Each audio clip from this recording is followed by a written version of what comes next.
Hi, I'm Melinda Van Fleet, and welcome to the Good Karma Success Coach podcast.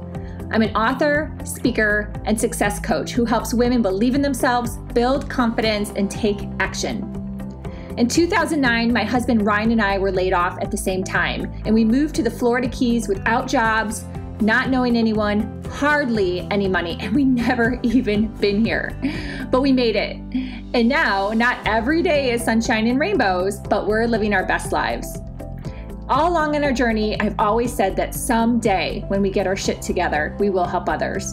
So each week, my intent is to be relatable and bring you tactical tips, tools, share my learnings and stories that can help inspire or transform you wherever you are in your career or general life and make an impact. I strongly believe that if I can do it, you can do it too. So what's stopping you? Hi, everyone, and welcome to this week's Good Karma Success Coach podcast. And thank you for joining me. This week, I want to talk about something that I have worked on over the years a lot. And I'm actually really excited for where I am in this journey. And I am starting to also recognize that this is something that bubbles up for other people. And that really leads me today to talk about it.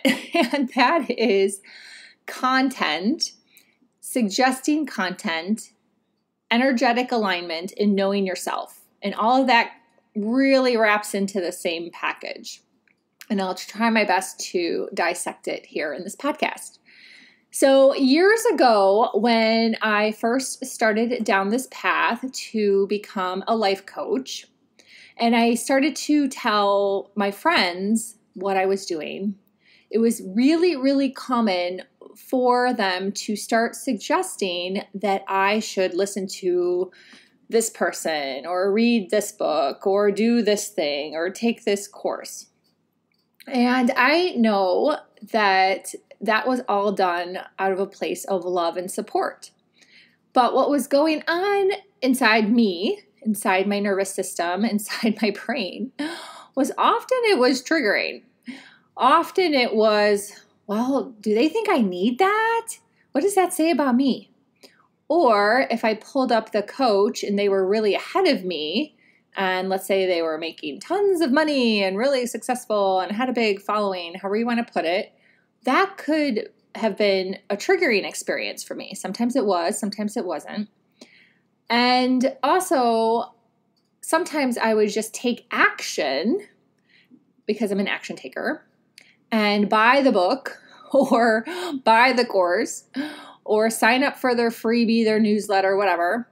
And I would find that maybe I didn't need that content. Maybe I actually was ahead of them. And then I was wasting time listening, doing, reading, or wasting money on those things. And then that would send me down a whole triggered path of, well, is it my ego that I think I'm better than these people? Or what's up with that, right? So then I would have to do work around that. No, I really am ahead of this. I'm older maybe I just have more experience. I have a lot of experience before I decided to become a coach. So that's one aspect. And then another aspect that's just super important, I talk about it in my Supercharger Transformation course, is that, our souls are all on different journeys. So what you may have accomplished in a past life or past lives puts you in a different place in this lifetime, right? And most people don't realize that. And so they get into this whole space of comparison. So I had to, that's a lot of triggers, right? A lot. So I had to really do a lot of work around all of that. And again, it was work. It was work, really like sitting with myself. And a lot of it was self-led work, going, okay, I don't want to feel like this. Like, I don't want to feel triggered. And then I understood that all these triggers were creating energetic blocks. And these energetic blocks were holding me back from being successful, about, holding me back from like taking the next step forward or having success in something that I was working towards. So I realized within myself the importance of working through these triggers, and I really did a lot of work around recognizing, what was this? Where did this come from? How do I really feel about it? Am I okay? And really, moving past them. Like each time it happened, it was like, okay, moving past. And when I started to study human design, that was such a big aha moment for me because I'm a 3/5. My profile is a 3/5. So the 3 is learning about all of these things, right? And then my 5 is the master teacher, which is sharing this now with all of you. So when I also learned about human design and started to really embody human design, I then also created a piece, like PEACE, in my brain, peace in my brain and in my nervous system, that this was all okay. This was all going to be okay. And that I was going to be able to move through these triggers, accept them, love them for whatever they were, with whatever person, with whatever coach, with whatever piece of content, and be able to move forward. So what is coming up for me now is that I see people recommending books for other people. And I'm sharing this podcast because you may be one of those people that is going through some of that like internal trigger. Like, oh, do they really think I need this? And you might have the knowing, like I did, that it's coming from love, but the other person may not realize what they're doing based on their level of self-actualization, their level of, are they a starseed or are they from Earth? So their level of spirituality may be different than yours. And, it's just really trying to understand like, okay, it's okay. Take a deep breath. And then even bigger than that is if the content calls to you, then take the time to read it, consume it, listen, whatever it was. And it's kind of funny. My husband and I started talking about it this morning. I told him that this was going to be the topic for my podcast because I see this out there. Like I see people going, you should read this book. And well, the book was really meant for them to read. and maybe the other people don't need to read it. And then you have to go, okay, is the person who keeps saying, did you read this book, really embodying the book they're trying to make everyone else read? And sometimes they're not. They're not to that level of self-actualization that they're going, okay, no, actually, no, it's me that needs to read the book and embody it and stop trying to make everyone else read the book that I'm reading. I need to read the book first. So that's like, a piece that I see too happening out there in the land. So the book that I was thinking about this morning that made me chuckle is when I had a reading with a psychic. Her name's Deborah Graham back in 2020. She had recommended a book to me. I think it's called 5 Love Language or The Love Languages. Like literally, I don't even remember the title. But I went on to Amazon after my call with her, and because I'm an action taker, I bought the book. The book arrived, and I never felt called to open it. I have never once opened it. I actually just tried to find it on my bookshelf because I have so many books and I can't even find it. Like it's here somewhere. I have so many books. It's here. I don't know where it is. So it's really not important because the premise is like I never read it. But I always understood what the book was about. So I've listened to enough people mention the book here and there that I understand what the book is about. And that book, because I understand the premise and I have a knowing about the premise, like I didn't need to read the book. Like I get it. I understand Ryan and I's relationship is not about buying each other presents, not about buying flowers. It's not about money. It's not about him giving me compliments. That's not love language to me. My love language with my husband is I am really happy when he takes the learnings and the lessons and applies them and embodies them. So more of a mindset piece is my love lesson with my husband. And his with me is when he does do that, when he has a mindset shift, when he has growth and evolution in his soul, and I'm happy with him, then he's happy. That's our love language, is our growth and evolution on a soul level in this lifetime together. And I know we've been together many, many times in our past lives. I think my friend Deborah Lupian had told me 15 before. So, I know we're connected in this lifetime for a really big reason, and it has nothing to do with him buying me a diamond ring or buying me flowers or a car.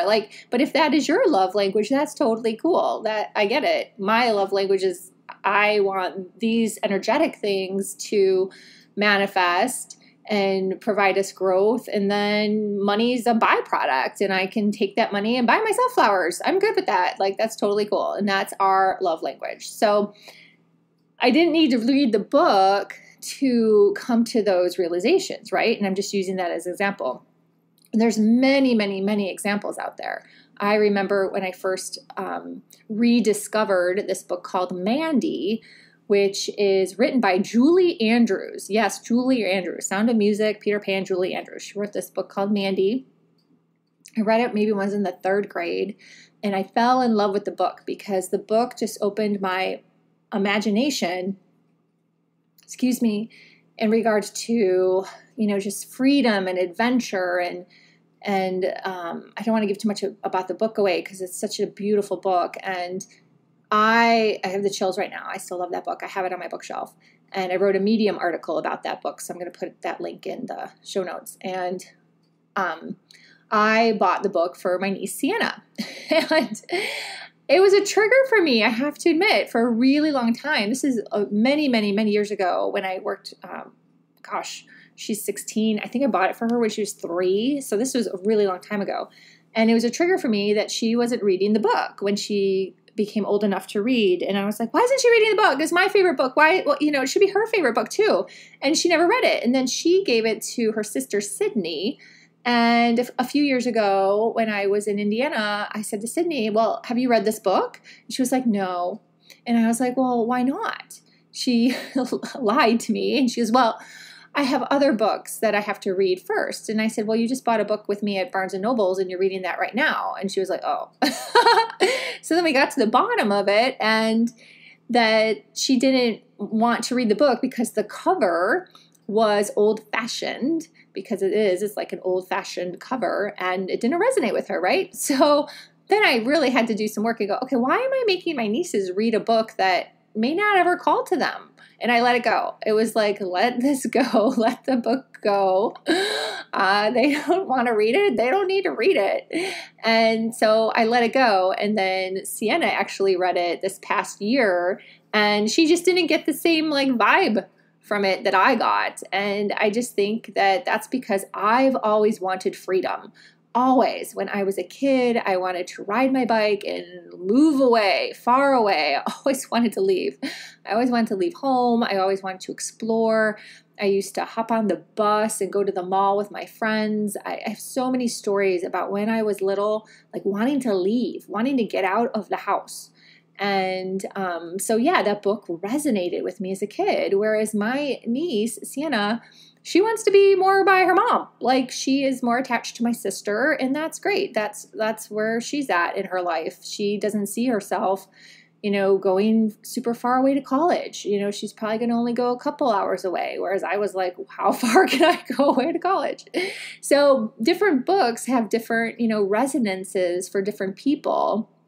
And same with content, same with coaches. That coach may resonate with you and that coach may not resonate with you. And just working through the triggers around it and knowing that you're okay and that you're safe and it's fine is just a really big part of the journey. Instead of getting triggered or bothered or upset with someone or wasting time and money trying to do something because someone else told you that you should do that. You should read this, you should do this, because, it just might not call to you.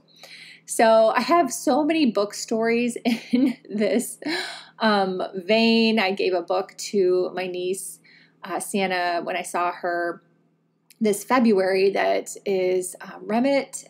Smith, I think is his name, and I might have botched that up. I Will Teach You to Be Rich.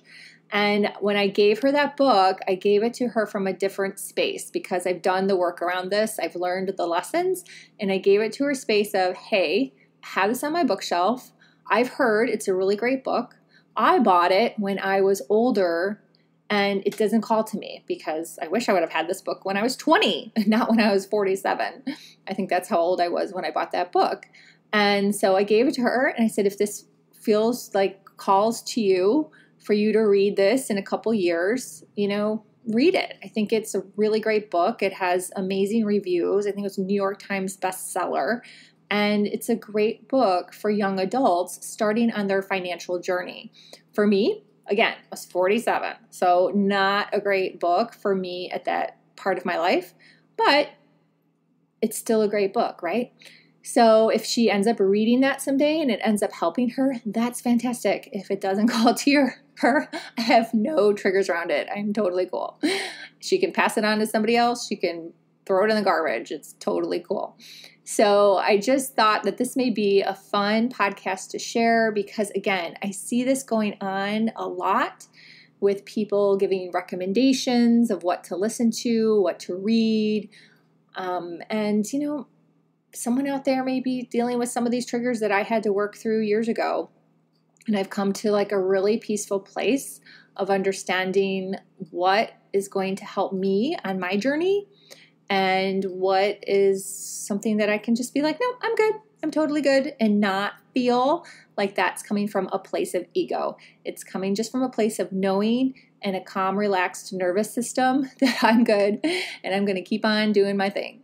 So I hope you like this podcast. I would love to hear from you. Please feel free to connect, Melinda@melindavanfleet.com. You can also connect with me on Facebook, LinkedIn, Twitter, or Instagram. And my other podcast is Crush It in Sales. Please feel free to check out that podcast as well. And until next time, be grateful, be curious, always be learning, and you know what? Have some fun too. Thanks again for listening.